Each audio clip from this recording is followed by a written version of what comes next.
Mendoj unë se mund ka shanse të mëdha që të realizohet ajo treshja e madhe e domosdoshme për të patur nesër një produkt legislativ, një kod zgjedhor shumë të mirë se sa ky i sotmi. Dhe që të mos kemi vetëm marrënime siç palët kanë bërë sa herë kanë mbaruar zgjedhjet. Për ndryshime thelbësore që duhet bërë në kodin zgjedhor, ndryshime të cilat prekin mënyrën se si zbatohet sistemi proporcional e rajonal tek ne, sepse problemi që shtrohet, unë kam dëgjuar shpesh këtë gjë që sistemi duhet ndryshohet.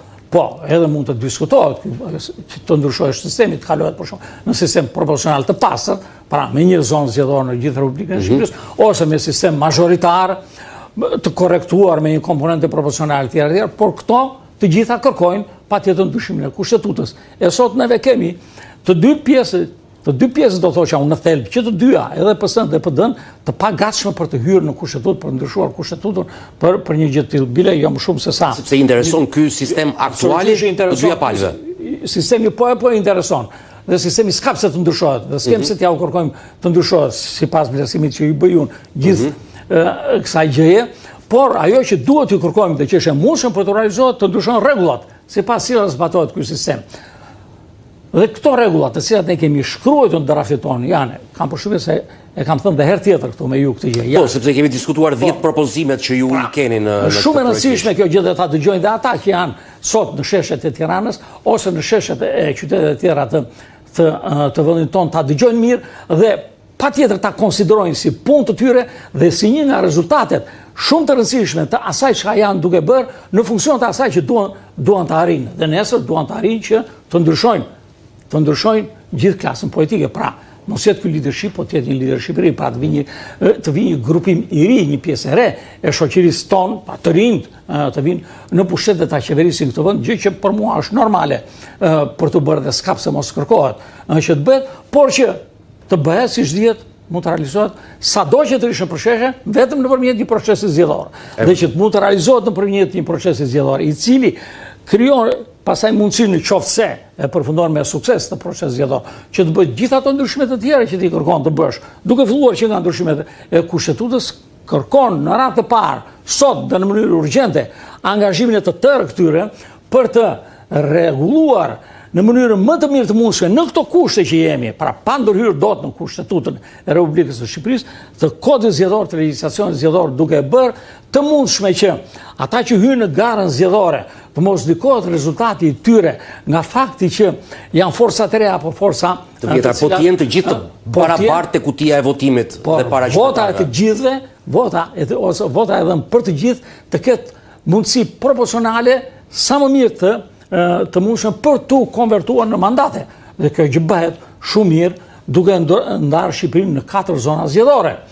Kjo bëhet shumë mirë duke i patur listat e zgjedhësve 100% të hapura, gjë që për mua zgjidh 2 probleme të mëdha që kërkojnë të bëjnë ose kërkojnë ata që janë mbështetës të sistemit proporcional të pastër ose ata që duan sistemi majoritare. E bën kjo majoritare është edhe ky nëse votot me listë hapur, por nuk voton për një kandidat.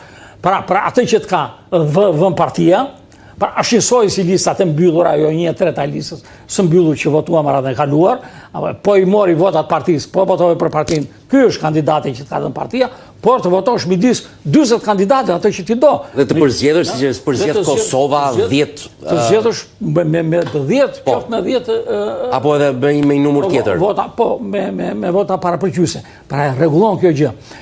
Mos të ndahen mandatet midis garuzve, pra subjekte zgaruzve me këtë formulë që kemi sot, formulë e cila është formuluar nga të hond me qëllim që të zbuste efektin jo të mirë që ka sistemi proporcional në ndërtimin e mazhorancave qeverise. Nuk formon do sistemi proporcional në thelbin e tij mazhoranca qeverise. Ndaj hond ka propozuar një formulë të tillë e cila i jep bonus në partisë së parë fitues. Ta heqim këtë gjë sepse mënyra se si është zbatuar sistemi proporcional këtu tek ne, Ronald ka treguar që po do duan ka 2 të bëvend ta heqin këtë gjë. Absolutisht jo. Si detyrohen ata që kanë dhe votat në parlament për të bërë ndryshime? Me atë që kërkojnë zgjedhësit sot. Apo ja. Atë që kërkojnë sot dhe që është shumë e vështirë për ta realizuar dhe për mua është më shumë se sa objekt për të arritur, është subjekt për të mbajtur gjallë frymën dhe duhet me domosdoshmë të veprojë në këtë mënyrë që është dorëheqja. e kryeministrit, këtë mund ta realizojnë shumë mirë, këtë që po themi është shumë lehtë me të njëjtin presion, por jo në përpara godinës së kryeministrit, por përpara godinës së Kuvendit të Shqipërisë. Mendoj që ajo që është në shesh duhet të përkthehet edhe një subjekt apo një listë politike, profesor? Është tjetër problem fare ky pastaj. Ky është tjetër problem. Neve kemi ndërtuar një rrugë që dhe në qoftë se kanë alergji, dhe vërtet kjo alergji preket me dorë ndaj partisë, ndaj emërtimit parti politike.